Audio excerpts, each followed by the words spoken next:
In this video, I'm going to calculate the pH of a strong base and then calculate the pH of a weak base, and those are going to be two pretty much totally different procedures, but parallel calculations with a strong acid versus a weak acid. And a strong base is going to be very easy. We're going to immediately know the hydroxide or the OH minus concentration. We just have to be careful when the formula for a strong base has two hydroxides per formula unit. So if there are two hydroxides in the formula, that would be for column 2 metals, calcium, strontium, and barium. Then whatever the concentration of the calcium hydroxide is, the OH concentration is going to be double, because one of these formula units has two hydroxides. So that's the only trick that we have to care about. So we'll deal with that, and then we will have to set up an equilibrium in order to calculate the pH of a weak base. So we just start out with looking at sodium hydroxide, calculate the pH of a 0.45 molar NaOH. Since there's only one hydroxide per formula unit of sodium hydroxide, we know that the OH concentration is also going to be 0.45. Now, the pH always is a measure of how much hydrogen ion is in solution, not how much hydroxide is there, so we have to be careful. And there are two ways to do that. We can take the negative log of the OH concentration. Since we have that, we can take the negative log of this and then subtract it from 14. So I'll do that method, and then I'll also do an alternative method where we use the equilibrium expression for water, and if we know OH minus, we can calculate H plus, and then once we have H plus, then we could take the negative log of that. I prefer this first method. It's easier. I'm going to take the negative log of OH minus and then subtract it from 14. Okay, so for sodium hydroxide, we know the OH concentration is 0.45, and so if I take POH, if I take the negative log of 0.45, I'll get some answer, and I'm going to subtract that from 14. Or we could write 14 minus the negative log of the OH minus concentration gives us the pH. So it's probably easier in a calculator to just enter 14 plus the log of the hydroxide ion concentration, or 14 plus the log of 0.45. So that's, in all reality, this is all we have to do. I just showed this relationship here.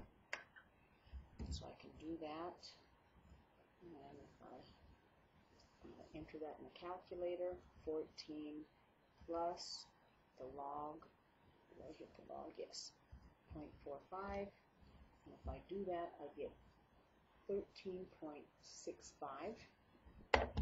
So we're taking the pH here. Again, two significant figures in our concentration results in two decimal places. So I'm going to go ahead and show both of those. And this makes sense for a base. Okay. So if we take the negative log of 0.45, the negative log of 0.45, we're going to get 0.35. So then we could just say 14 minus our second answer. There's a variety of ways of getting to that. So this is the POH, the negative log of hydroxide, and then subtract it from 14. Okay, the other way we could do that would be to solve for H plus. So this would have been method 1. Method 2, we could take the negative log of H plus, or we could take the negative log of H plus is going to be 10 to the minus 14th over the hydroxide ion concentration. So this would be 10 to the minus 14th divided by 0.45. And we could do that just as easily in one step as well. So if I put that in, the negative log of 10 to the negative 14 divided by 0.45 and close, oops, messed up something there, let me clear that out. The negative log of 10, oh, that's what I want to do. I should have just done E raised to the negative 14 divided by 0.45. If I do that, I still get 13.65. So here the pH is 13.65. So either way we do that, we still get the same answer. It's just a matter of preference. Now, if we have a calcium hydroxide, if we have 2 hydroxides per formula unit, we have to be careful. So I'm going to do that next. So calculate the pH of a 0.45 molar calcium hydroxide. And because this is a strong acid, or a strong base, excuse me, it dissociates into 1 calcium and 2 hydroxide ions. So our hydroxide concentration is going to be 2 times 0.45, 4.90. So the pH of this is 14 plus the log of 0.9. So if I do that, 14 plus the log of 0.9, I get 3.95. I'm sorry, 13.95. And if we compare the two pH values, if we only have 1 hydroxide per formula unit, this would be less acidic, well, I mean less basic. I'm talking about a base now. Less basic. So this is a lower pH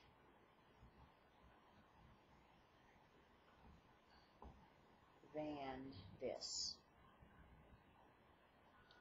And that's because we've got more hydroxide ions per unit. So calculating the pH of a strong base is very similar to calculating the pH of a strong acid. But in a strong acid, we've never had to worry about 2 protons being dissociated, but that is something that we have to care about for the strong base. Now we're going to go look at a weak base, and that'll require us to use the KB values, which are in this appendix. So a weak base, I'm going to need dissociation constants for them. And if we take a look, weak bases have this nitrogen group. So every one of these has at least 1 nitrogen. And when nitrogen, that's an amine group, when that's in the presence of water. And for a base, I always write the water. And I write it like this. It's a little bit easier to keep track of what's going on. This lone pair on the nitrogen, those negative electrons are going to pull a proton off of water. So this is our base, and in the presence of a base, water acts like an acid. It donates a proton, and we end up with an equilibrium where we have an OH minus that's produced from water, and then ammonium is the ion. So here's our base, and this is its conjugate acid. And then water in this case acts like an acid, so this is water's conjugate base. But the point is, a weak base is going to have an equilibrium set up. We're going to have to do the table where we lose an amount x and we gain x and we gain x and we solve for x. So I think I'm going to use ammonia, NH3, and its dissociation constant or equilibrium constant is 1.8 times 10 to the minus fifth. So we're going to use that and calculate the pH of a 0.45 molar solution of ammonia. 0.45 molar NH3 solution. So it's useful to write the equilibrium expression. And for a base, I always show the water so that I see what's going on. And we're left with OH minus and NH4 plus. So if we start with our initial conditions, we have 0.45 molar. This is dissolved. A pure liquid does not show up in the equilibrium expression. Remember, only aqueous states or gases. So in this case, in this chapter, we'll always be dealing with dissolved hydroxide or the hydrogen ion. So we set up the equilibrium for this, and that is the concentration of OH minus times the concentration of NH4 plus over the concentration of NH3. And using the table, the equilibrium constants, which are called dissociation constants, we're going to set that expression equal to 1.8 times 10 to the minus fifth. Now when I'm doing this, it's very useful to remind ourselves that X is equal to OH minus. That way, if we take the negative log of X and we write that down as a pH, we will catch ourselves because the pH of that is going to give us an acidic value, and we know this is a base. So we know the pH had better be greater than 7. Or just remember that X is OH minus. So we still have to solve for H plus in order to take the pH, or do the trick that we did earlier and just put 14 plus the log. And we can do 14 plus the log of OH minus. So once we have X, we can take the log and add it to 14 in order to get the pH. So this turns into, we lose an amount X and we gain an amount X over here, plus X and plus X.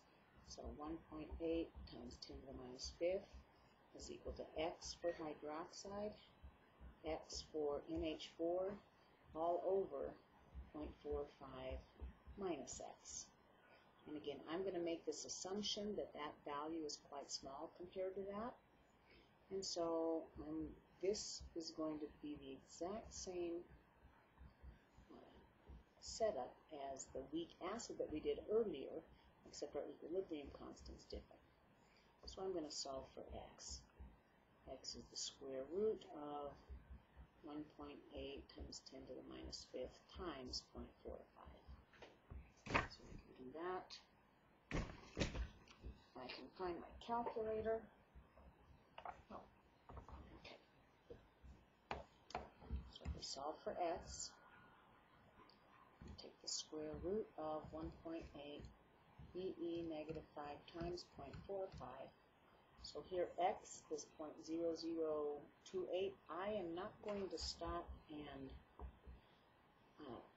round that number. I'm going to leave that in here.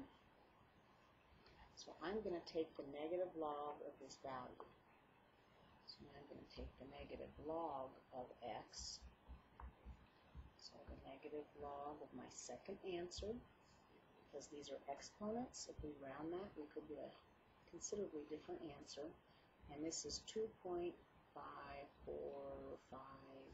on and on and on.